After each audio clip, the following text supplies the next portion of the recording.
Bagaimana kita menghadapi orang yang punya konflik dengan kita? Di sini teman-teman ada solusi yang paling sederhana. Andai saja kita punya masalah dengan seseorang, maka kalau saya pribadi, saya gunakan cara, saya coba membayangkan kalau saya di posisi dia. Saya bisa tahu nanti saya ini benar atau salah. Kalau saya di posisi dia, kira-kira benar gak ini? Dari situ kita bisa mengisipkan, oh dia salah ini, oh dia benar. Tapi kita keluar benar-benar dari diri kita, kita seperti bukan sedang menghadapi masalah itu. Atau kita sedang lihat masalah itu dari jarak jauh.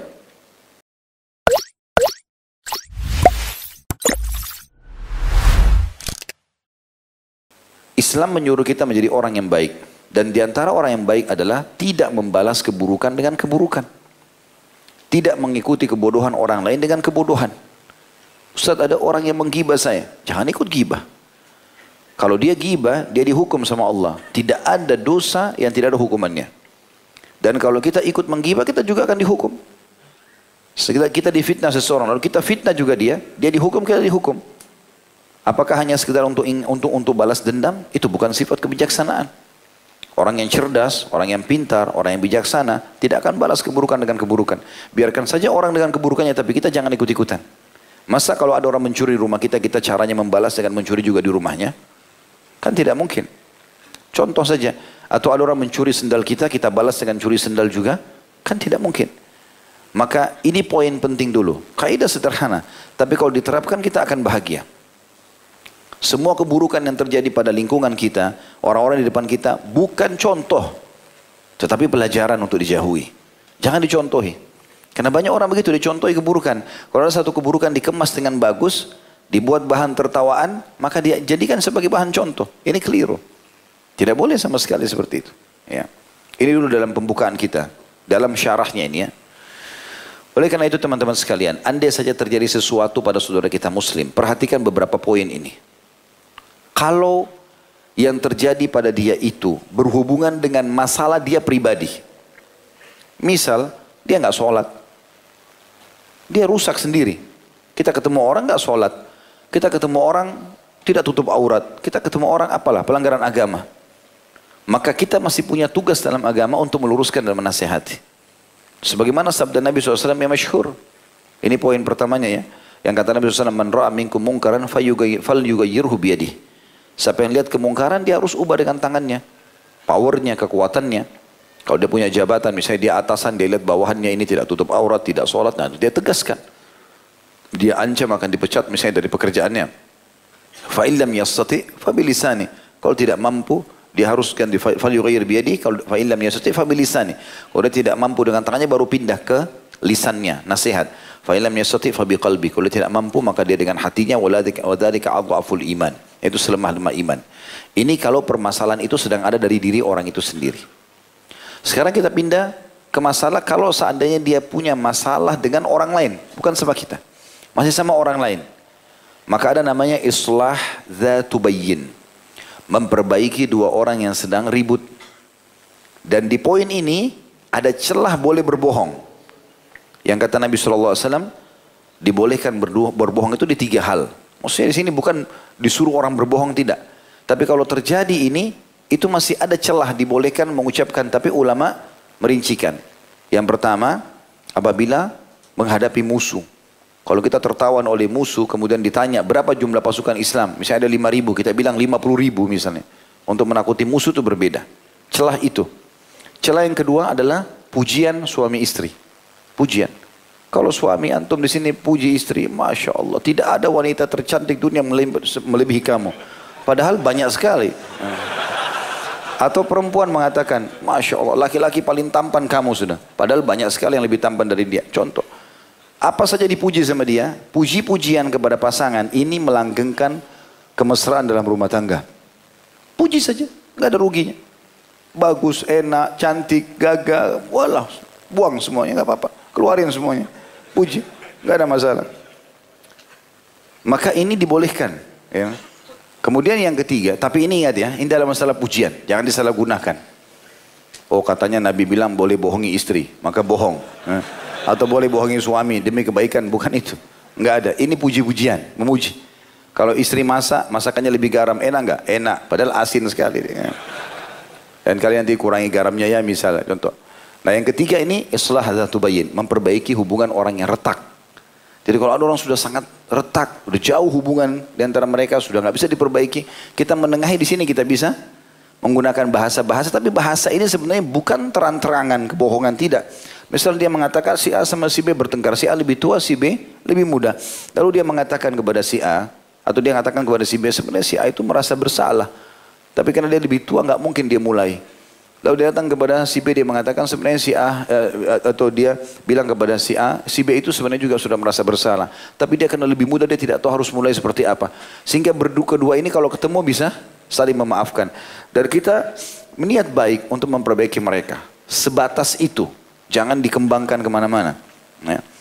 Maka ini demi untuk memperbaiki hubungan orang yang sudah retak. Gitu kan. Termasuk misalnya kalau suami istri lagi bertengkar dan sudah mau cerai, lalu kita menengahi, kita memperbaikinya. Menurut saya, suami kamu itu orang yang sangat baik sekali. Padahal mungkin menurut kita tidak seperti itu. Atau, setahu saya istri kamu itu sudah istri yang ideal buat seorang muslim. Mungkin tidak. Mungkin masih ada kekurangannya. Tapi kita bahasakan supaya mereka menjadikan sebagai bahan muhasabah dan mereka baik. Nah ini keadaannya. Keadaan yang lain adalah kalau terjadi masalah antara dia sama kita. Ini yang kita bahas malam ini. Kalau tadi ada masalah sendiri pada dirinya, atau ada masalah sama orang lain, sudah kita jelaskan, dan sekarang ada masalah sama diri kita. Bagaimana kita menghadapi orang yang punya konflik dengan kita? Di sini teman-teman ada solusi yang paling sederhana. Andainya kita punya masalah dengan seseorang, maka kalau saya pribadi, saya gunakan cara, saya coba membayangkan kalau saya di posisi dia. Saya bisa tahu nanti saya ini benar atau salah. Kalau saya di posisi dia, kira-kira benar gak ini? Dari situ kita bisa mengisipkan, oh dia salah ini, oh dia benar. Tapi kita keluar benar-benar dari diri kita, kita seperti bukan sedang menghadapi masalah itu. Atau kita sedang lihat masalah itu dari jarak jauh. Kalau dia salah, tugas kita menasihati, ya, meluruskan, mendoakan. Kemudian juga kita boleh memboikot dia, tapi ada dalam keadaan, dua keadaan saja. Keadaan pertama, kalau itu pelanggaran-pelanggaran agama, ya, kalau itu adalah pelanggaran yang merupakan hubungan di antara kita, maksimal 3 hari tadi yang disebutkan dalam hadis.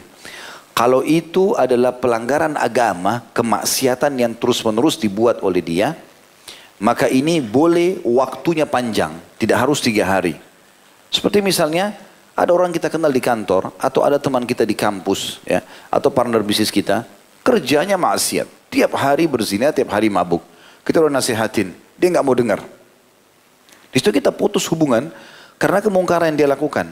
Sampai dia memperbaikinya. Ini nanti kita akan jelaskan diambil daripada sikap Nabi SAW kepada Ka'ab bin Malik dan beberapa teman-temannya yang tidak hadir di perang Tabuk. Ya. Karena pada saat itu mereka tidak hadir tanpa ada udzur. Nabi SAW mewajibkan semua laki-laki mukmin untuk hadir, tapi mereka tidak hadir. Mereka bersantai-santai sampai pasukan sudah pergi, akhirnya mereka ketinggalan dan tidak tahu harus kejar ke arah mana gitu. Karena salah satu tradisi Nabi SAW, beliau kalau keluar menyerang musuh, itu beliau tidak jelaskan kepada seluruh prajurit kita mau kemana. Jihad, ya udah ikut aja. Pasukan kemana, ikut. Ini salah satu strategi perang Nabi SAW supaya tidak kebongkar beliau akan menyerang kemana. Waktu akan menyerang Mekah, Nabi SAW menuju ke arah kota Taif. Seakan-akan mau ngejar Hawazim. Padahal walaupun Hawazim ini nanti akan diperangi setelah pembebasan kota Mekah. Begitu sudah dekat di sana, lalu beliau belok ke arah Mekah tiba-tiba. Salah satu strategi itu. Gitu kan. Yang jelas teman-teman sekalian, kita nasihati, kita luruskan, kita doakan. Kemudian kalau berhubungan dengan masalah hubungan kita saja, masalah duniawi maksimal 3 hari sebagaimana disebutkan dalam hadits ini. Tapi kalau dia ahli maksiat, kita boleh memboikotnya. Dan memboikot di sini tentu kalau dia salah tetap kita jawab. Kita bukan memutus 100%, tapi kita memboikot menunjukkan kepada dia bahwasanya perbuatanmu salah. Sampai kau perbaikin, aku akan jalin kembali hubungan. Dan Syekh Muhammad tadi sudah dititbatkan masalah itu. Kalau seandainya berhubungan dengan orang-orang yang kita boikot ini tidak bermanfaat bagi dia, seperti orang munafik. Nggak ada gunanya kita boikot, tidak ada urusan sama dia, nggak ada berhubungan dan segala macam, ya sudah. Seperti Nabi SAW memberhentikan pemboikotannya kepada orang-orang munafik. Tetap saja kalau salam ya, tapi Nabi sudah tahu orang ini seperti ini. Nggak ada muamalah, nggak ada pernikahan, tidak ada transaksi jual beli, tapi tetap saja seperti biasa. Artinya Nabi SAW sudah tahu tentang keadaan mereka. Ya. Jadi Yang pertama harus kita perhatikan adalah kalau masalah itu berhubungan dengan masalah dia pribadi, sudah kita sampaikan tadi. Masalah yang kedua adalah kalau dia bermasalah sama orang sudah kita sampaikan. Masalah ketiga adalah kalau bermasalah dengan kita, juga sudah kita jelaskan solusinya. Ya. Dan ini yang dimaksudkan dalam bahasan kita pada malam ini. Ada beberapa hal teman-teman sekalian yang ingin saya tambahkan. Allah subhanahu wa ta'ala berfirman dalam Al-Quran, yang disebutkan dalam surah Al-Hujurat ayat 10. A'udzu billahi minasyaitonir rajim. Innamal mu'minuna ikhwatun fa aslihu baina akhawaykum. Al-ayah. Sesungguhnya kaum muslimin itu bersaudara. Maka Allah menggunakan fa aslihu. Perbaikilah hubungan kalian. Atau perbaiki persaudaraan kalian. Atau hubungan di antara kalian. Maka makna islah, ya, kata para ulama tafsir memiliki banyak makna. Di antaranya makna adalah hubungan sudah retak diperbaiki. Itu namanya islah. Orang sifatnya buruk dibantu untuk keluar daripada keburukannya itu. Itu namanya islah. Ya. Baru dikatakan islah. Maka yang dimaksud dengan ayat ini adalah bagaimana orang mukmin memperbaiki hubungan. Kalau sama orang yang tidak ada masalah, tidak ada masalah. Dia orang baik-baik saja, dia tidak ada hubungannya dengan masalah itu. Tetapi kalau orang yang punya masalah sama dia justru disuruh islah. Artinya memperbaiki itu. Dan hal yang termahal di dalam Islam teman-teman saya adalah masalah ukhuwah ini. Masalah ukhuwah Islamiyah. Jadi tidak boleh sama sekali kita merusak atau kita merenggangkannya hanya karena masalah-masalah sepele. Di dalam hadis riwayat Imam Muslim kata baginda Nabi alaihi salatu wassalam, "Mathalul mu'minina fi tawaddihim wa tarahumihim wa ta'atufihim mathalul jasad idza ishtaka minhu 'udwun tada'a lahu sa'iral jasad bis-sahri wal humma." Perumpamaan kaum mukminin dalam satu atau dalam kecintaan mereka dan kasih sayang di antara mereka bagaikan satu jasad. Kenal nggak kenal? Seperti satu jasad. Apabila satu anggota tubuh sakit, maka seluruh badan akan susah tidur dan merasakan panas. Misal tangan kita kena irisan pisau, maka kalau demam, seluruh tubuh kita demam. Padahal yang sakit sebenarnya tangan. Itu dirumpamakan oleh Nabi SAW seperti itu. Syaitan paling mudah teman-teman sekalian masuk kepada orang beriman dan orang ahli maksiat permusuhan seperti ini. Kalau orang-orang beriman yang sudah tidak ingin berzina, tidak ingin mencuri, maka penyakit yang tersisa yang bisa ditanamkan oleh syaitan adalah permusuhan ini. Makanya kita temukan penyakit yang terjadi kepada para pendeta sebelum Islam, Allah menyebutkan itu bagyam bainahum. Ya, mereka saling iri dan saling menjatuhkan satu sama yang lain. Dan itu juga penyakit. Di alam dakwah, di alam politik, di alam ekonomi, kaum muslimin mungkin banyak di antara mereka tidak terjerumus pada dosa-dosa yang zina, riba dan seterusnya mereka tinggalkan, tapi ada yang terjerumus dalam atau sulit yang terlepas dari masalah ghibah ini atau menjelek-jelekkan saudaranya atau mencari aib-aib saudaranya. Akhi dan ukhti, kalau seandainya kita tidak temukan dari saudara kita kecuali satu kebaikan, kata ulama, dan masih banyak aib, maka aib ini kita tutupi, yang baik ini kita tonjolkan. Tapi banyak orang terbalik. Dia sengaja mencari satu kesalahan ini dan dia lupakan semua kebaikan saudaranya. Nah, ini jadi masalah ini.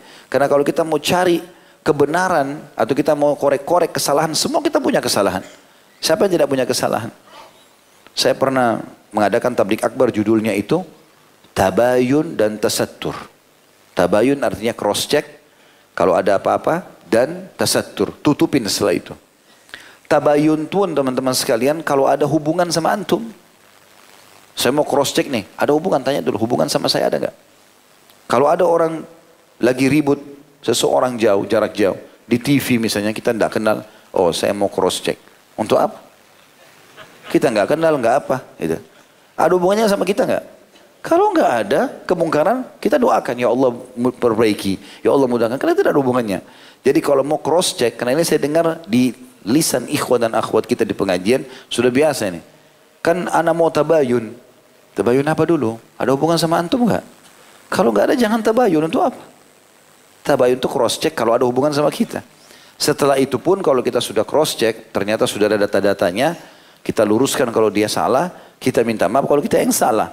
Kemudian tasattur, tutupin itu. Karena Nabi SAW mengatakan, man satara musliman fid dunya satarahullahu yaumal qiyamah. Siapa yang menutupi aib seorang muslim dunia, maka Allah akan tutup aibnya di akhirat. Gitu kan? Dan Nabi SAW mengatakan tentang masalah itu dalam hadis riwayat Muslim, Dan juga Ibnu Hibban, inna syaitana kad aisa an ya'budahul musallun fi jaziratil Arab, walakin fit tahrishi bainahum. Iblis atau syaitan sudah putus asa untuk disembah oleh orang yang rajin sholat di Jazirah Arab. Ya, Jazirah Arab begitu juga seluruh wilayah muslimin. Siapa yang sholat, siapa yang mulai ikut pengajian, mulai faham agama, maka syaitan sudah nggak bisa lagi suruh dia tinggalkan sholat. Orang kalau sudah benci dengan zina, dia nggak mau lagi berzina. Dia nggak mau lagi buat dosa-dosa itu. Tetapi yang sulit untuk dipisah, lepas dari seseorang adalah, kata Nabi SAW, namun dia selalu berusaha untuk memicu permusuhan dan kebencian di antara mereka. Dan inilah yang kita lihat subhanallah di tengah-tengah muslimin. Bahkan kadang-kadang yang uniknya ada ikhwan dan akhwat di pengajian, mereka mengatakan, saya mau cerita ya, sebenarnya bukan ghibah, tapi dia cerita. Hah? Coba. Padahal ghibah itu, gunjing itu sesuatu yang ada pada saudaramu, itu ghibah. Memang ada aib itu pada dia dan dia tidak suka kamu ceritakan. Kau jangan diceritakan. Kalau nggak ada sama dia berarti fitnah. Kan jadi masalah. Berarti nggak usah teman-teman sekalian. Jangan pernah masuk ke zona orang lain. Makin kita tidak tahu kisahnya dia, makin bagus.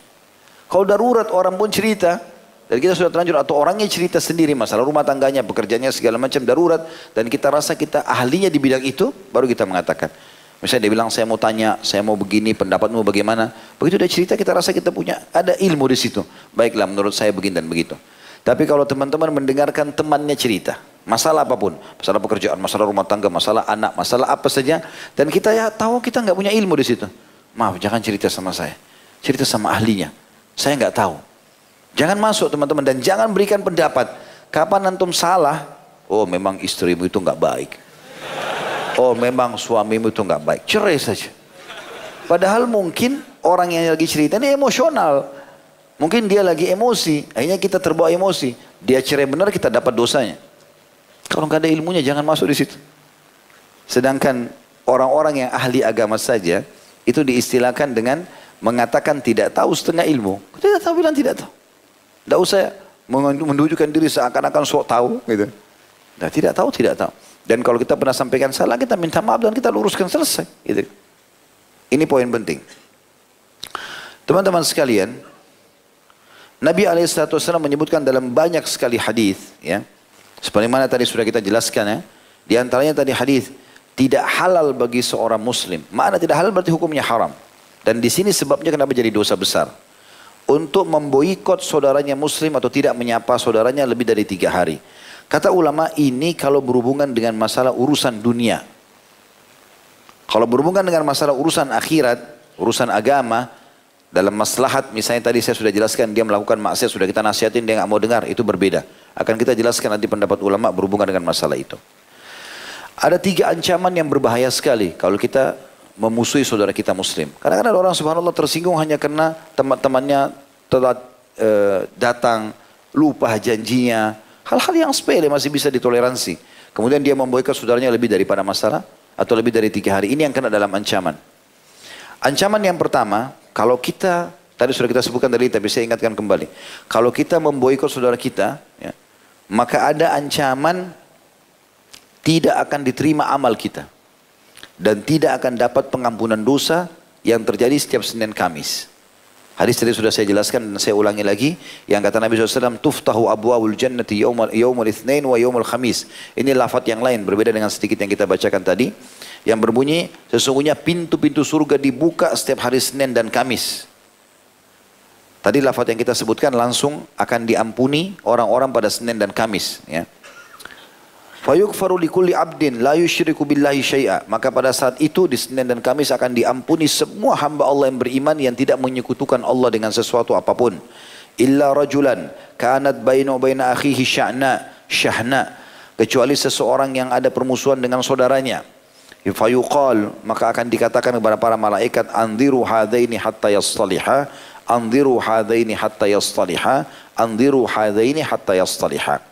Tundalah penerimaan amal baiknya kedua orang ini sampai keduanya baikan atau berdamai.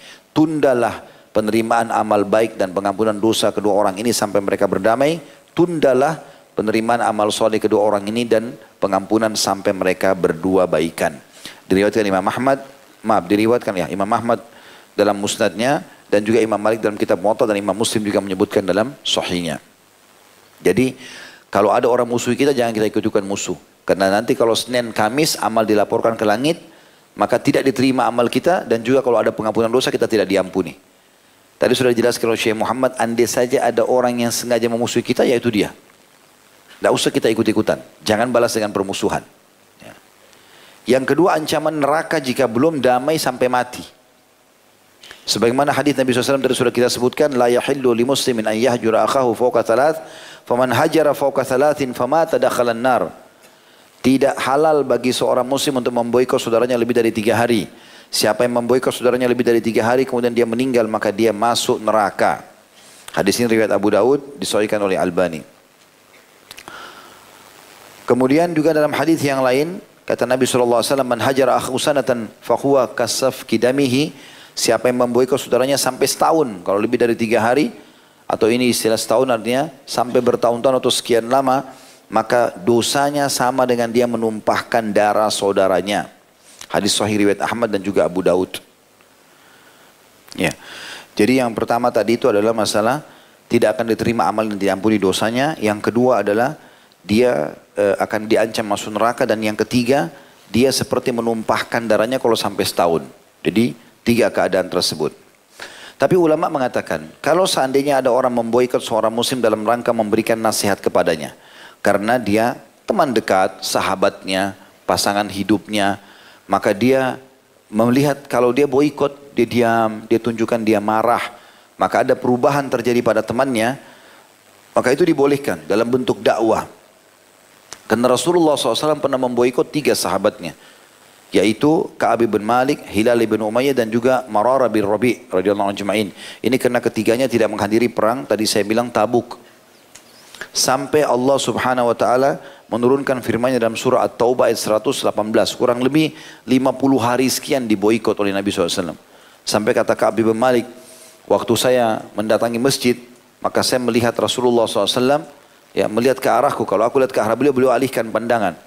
Dan pada saat aku mengucapkan salam, tidak ada satupun di antara sahabat Nabi yang menjawab salamku. Aku cuma melihat mulut Nabi SAW seperti bergerak menjawab salam tapi tidak mengeluarkan suara.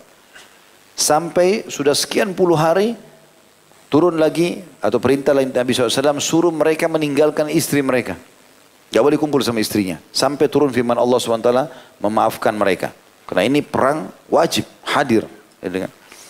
Maka Ka'ab bin Malik sempat berkata, apakah aku harus menceraikannya? Maka kata utusan Nabi SAW, tidak.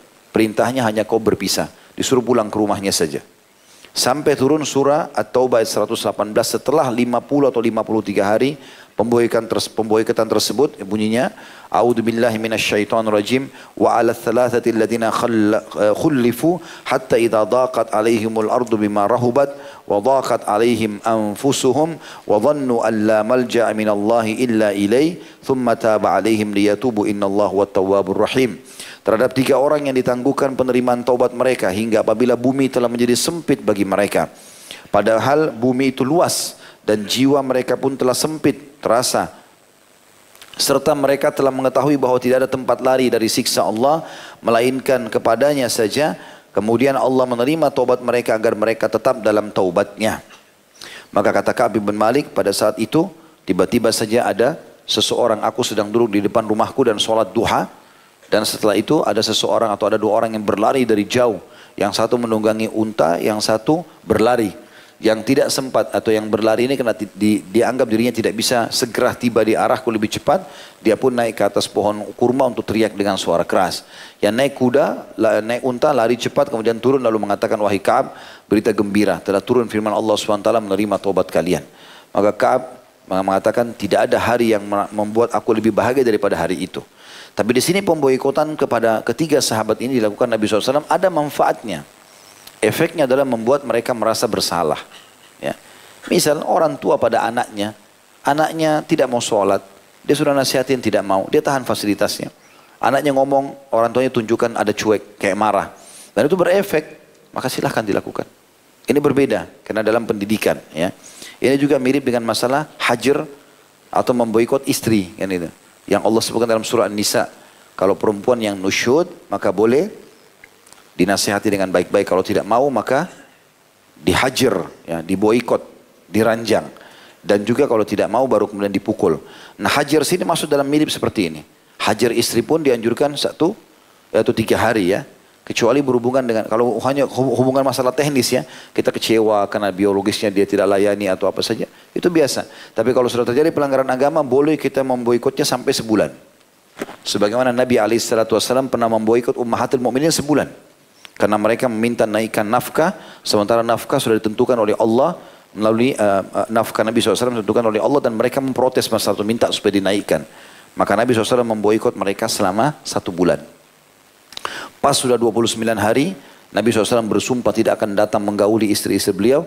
29 hari beliau masuk ke rumah Aisyah. Dalam hadis Bukhari, Aisyah mengatakan, "Ya Rasulullah, bukankah anda sudah bersumpah atas nama Allah tidak akan menggauli kami atau mendatangi kami sebulan? Sementara hari ini masih 29 hari. Maka Nabi SAW mengatakan, bukankah 1 bulan itu 29 hari? Artinya memang Nabi SAW mengatakan ini sudah sebulan. Maka beliau pun akhirnya memaafkan para istri, dan pada saat itu turun ayat untuk suruh memilih. Milih Nabi dan Allah dan Rasulnya, atau memilih dunia. Mau milih dunia silakan. Dikasih apa yang kalian minta dikasih. Mau harta, mau segala macam. Milih Allah dan Rasulnya, maka akan hidup seperti sekarang keadaannya, tidak membantah hukum Allah, dan akan diberikan pahala yang melimpah di dunia dan juga di akhirat. Berkata Waliyuddin Al-Iraqi, "Hada tahrim mahallu fi hijrani yansha'u min ghadab li amri jaizin la ta'alluq lahu bid-din." Larangan dalam hadis di atas berlaku untuk boikot yang muncul karena marah dalam masalah yang mubah. Jadi maksudnya 3 hari ini maksimal kalau cuma jengkel, kecewa, tak boleh lebih dari 3 hari. Ya. Tapi kalau berhubungan dengan masalah agama, fa'ammal hijranu li maslahati diniyah min maksiatin au bid'ah. Kalau ada orang melakukan kalau untuk masalah agama, maka jelas ahli itu orang maksiat, kita boikot supaya dia jauhi maksiatnya, atau dia melakukan perbuatan-perbuatan bid'ah. Fala mani'ah minhu, maka ini tidak ada larangan di situ. Waqad amara Nabi sallallahu alaihi wasallam bi hujrani Ka'ab bin Malik wa Hilal bin Umayyah wa Murara atau Marara bin Rabi radhiyallahu anhum. Karena Nabi SAW telah memerintahkan untuk memboikot 3 orang sahabat, Ka'ab bin Malik, Hilal bin Umayyah, dan Murara bin Rabi. Dan ini tentu disepakati oleh para ulama bahwasanya ini dibolehkan. Tetapi kita lihat sekali lagi kalau ada maslahatnya. Kalau antum memboikot seseorang, ahli maksiat dari teman, ternyata makin membuat dia jauh dari agama, maka tidak ada gunanya. Tidak usah diboikot. Karena ini istilahnya kita memboikot karena mendidik. Kalau memang yang tadi kita katakan yang dibolehkan ya. Tapi kalau misalnya kita lihat tidak ada gunanya. Seperti Nabi SAW pernah memboikot pimpinan orang munafik. Ubaidillah bin Abi Salul. Ternyata makin jadi-jadi. Gitu. Orang-orang munafik makin diboikot, makin mereka sebarkan isu yang tidak benar. Tuh lihat Muhammad musuh kita. Tuh lihat begini. Katanya orang beriman. Katanya begini dan begitu. Makin besar fitnahnya. Maka Nabi SAW angkat boikot itu. Tetapi muamalah Nabi sudah tahu. Oh orang ini munafik. Jadi tidak ada transaksi jual beli, tidak ada pernikahan di antara mereka, ya sudah tetap aja kita anggap secara zahir dia muslim, tapi dia orang munafik. Seperti itulah yang diajarkan oleh Nabi alaihi salatu wassalam.